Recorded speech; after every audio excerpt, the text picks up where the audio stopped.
eziokwu na ihe a na-eme ọ da-ya ahụ mma. Eji m afa Ilechukwu family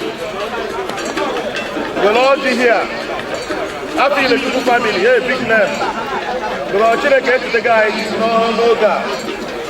So anyị anaghị eze ezo na ka anyị akpawago.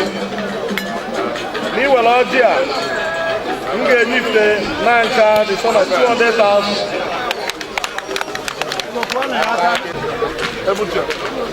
The son of Australia.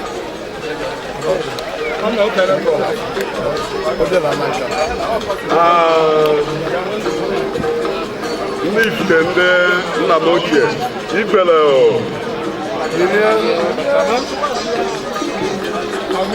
igwe obu na nke ekenekwe m so biko ebe nna ya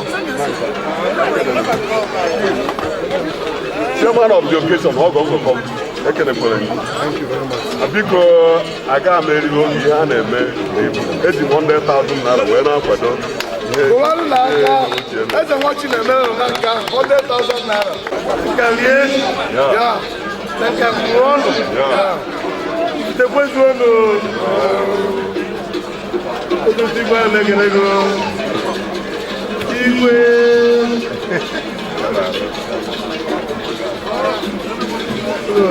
Biko na-erigo otu onye.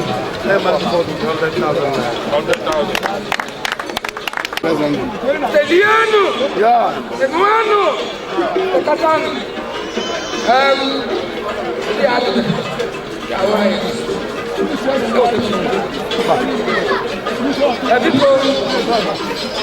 Ni kwado nwa nwoke bụ ọdịna nwe na amụji nya aka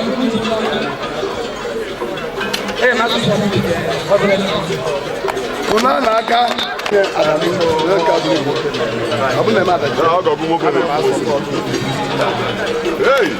I don't work at Casey. That's the use his place.